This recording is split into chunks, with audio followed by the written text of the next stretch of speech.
Hey guys, it's Cameron Bobier. Thanks for watching MotoAmerica on YouTube. Make sure you subscribe and like the channel. Revs are up. The light on the left part of your screen, when it goes off, we're racing. Here we go. The mad dash to turn number 1. Race 1 of Junior Cup is underway. And it looks like a good launch from the 69 of Hayden Bickneys. Looked like Medina got a great start also and just kind of tried to get between two guys and that door closed, so it's going to shove him back to 5th, maybe even 6th by the time they get up the hill. So Bickneys out of Missouri on the Bickneys Racing Ninja 400. The majority of this field on Kawasaki Ninja 400s with 2 standouts. Aiden Sneed on the Yamaha R3 and Rossi Moore on the KTM RC 390R. But so far what we've seen is that Kawasaki being the class of the field. Got a little bit of a breakaway already between 2 riders here, as you can see, Greg. See the number 99 there of Avery Dreyer and Bickneys trying to get away. And now, as quickly as I say that, DeMario is trying to close back up on the back of them, and he's done so as they roll off into turn 6. So 3 riders be able to use that draft down that back straightaway. We talk about this back straightaway at this place all the time. But the rider in 4th right now is obviously a little bit too far back. A little bit too far, but it's a long run down the back straightaway on these lightweight displacement motorcycles. As we head off through the kink, down into turn 10A and 10B will go. It is 3 wide, heading down into the corner. Who's going to be mad on the brakes? It's our Junior Cup veteran, I guess, Hayden Bickneys at 16 years old, you could say, who leads the way on the 69. And look, you've seen some of these riders, like we said, Greg, between Bickneys and Dreyer, Chase Black, Medina and Max Van. They've all been around. They all know how the series works. They all know how these racetracks are. They've seen races here in Atlanta and been in them. So for those guys right now, this is going to be pretty familiar. As you see, Max Van is taken to the point back there. Or Bickney, sorry, with the lead. Dreyer there in 2nd.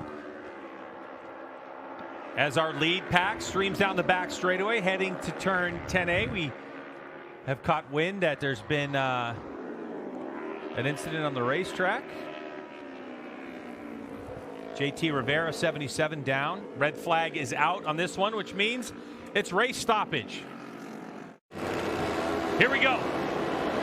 Turn number 1. Not a great start from your pole sitter. Didn't quite get off the line to get swallowed up. So the number 70 losing all kinds of positions, but it looks like it's going to be the 69 of Hayden Bickneys who will lead it again. Again, yeah, Greg, another good start from the 69. And this just goes to show you, like, a lot of confidence right now coming into this season for Bickneys. He's done a nice job so far in pulling alongside each other that will create a hole there for DeMario to try to squeeze in. You can see him there on the yellow fendered Altus Motorsports number 70 motorcycle back there. He's got himself there, Greg, still in 6th, but this is where he'll start to draw in on the back of him. As you see, Max Van now takes the lead. Rossi Moore looks to go down the inside of him on their first run down into turn 10. Look at the girth on the Kawasaki Ninja 400 versus that KTM RC 390R. A very sleek motorcycle as Moore takes over the lead. So there goes the 34 of Moore. So Rossi Moore out of Portland, Oregon on that Farium NGRT Gray Area Racing KTM RC 390R. As Rossi Moore makes his way out of turn number 7, it's a long back straightaway for drafting and passing. We'll see how this goes by the time they get to turn 10, but now an opportunity to welcome 3rd member of broadcast team, Hannah Lopa, in the mix. And Hannah, Rossi Moore on the 34, out front right now looking strong. And Greg, I caught up with him yesterday. It's not the first time that we've seen Rossi Moore in our paddock. We saw him in the Mini Cup by Motul in the past. He's also been racing the Northern Talent Cup in Northern Europe the last couple years. Just 15 years old, happy to be back in MotoAmerica. This is actually his first time at this track and his very first time sitting on this motorcycle. Really nice work from Rossi. Like I said, got together with his team last night, probably dissected the track a little bit more, and now he's running right up at the front. What do we have, Greg? We have a lead group of about 7 or 8 riders that came across the line that time. It was Max Van. Rossi was actually in 2nd when they came across the line. He's got himself back up into 1st. Dreyer, Bickneys, DeMario, Black, and Medina are all there. And somebody who just went straight off into the grass, that is Bickneys, Greg, so he might lose the toe. Another look at it, JP. He just got it a little bit wrong at the top. It gets very narrow and one-lined up in that area, and it's very simple to actually do what he just did there. And if he could have just got the bike slowed down a little bit more, he might not have been able to run back off in the grass again. But I think, if you see how close he is to the edge, He's still got some company with him there as Rossi Moore looks to go by on the outside, and you can see Bickney's just off the back there. He's going to do everything he can. We're going to be watching his lap times, but it's going to be a lot harder for Hayden to do it on his own.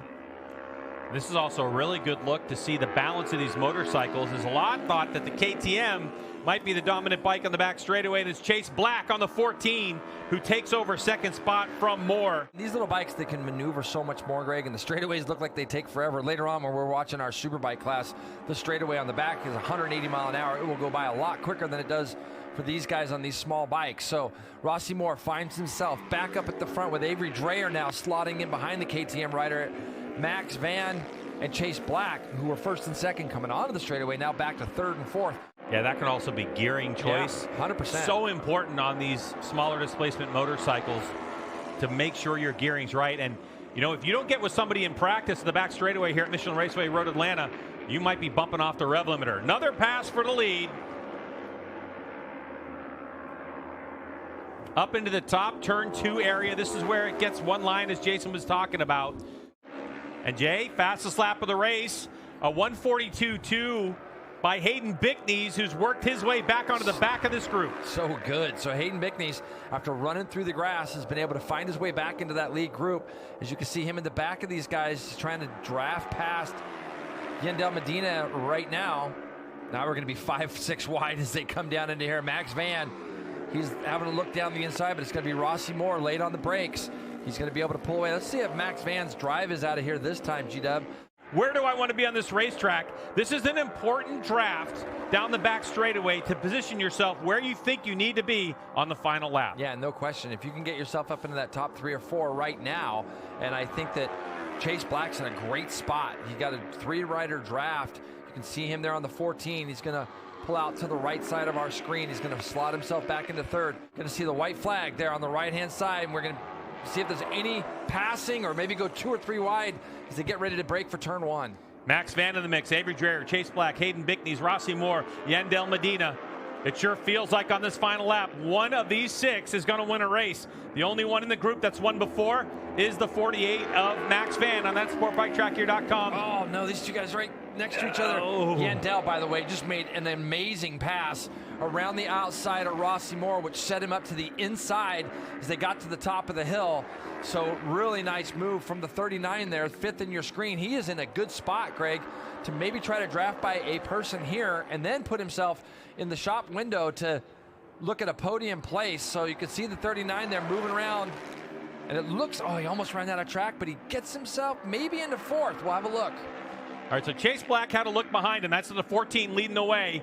He's going to try to get a monster drive out of here, but in these Junior Cup bikes, he's got a decent gap, but it's not going to be enough, Jay. I don't think so. There's a lot of air being moved around behind him. Yeah, these guys are going to start to draw up to the back of the 14 again, and you can see Max Van pulls out and gets through. Chase Black goes back to 4th. Yandel Medina now in the yellow leathers trying to get down the inside. And how about Bickney's on the very inside, but Dreyer stuffs it down the inside on the 99. Rossi Moore trying to get up to 2nd. Maybe he's going to fall back to 3rd. And it looks like Avery Dreyer's doing it. He's got a good run out of it. Oh, and almost some contact there. Now into the final corner.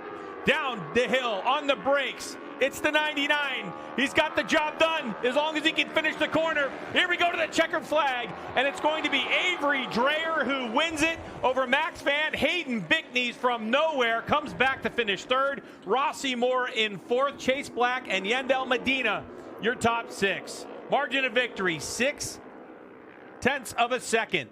Boy, that was a dominating win by Avery Dreyer in this class, Jason. No, that's a really good move there for Avery Dreyer to get his first win here.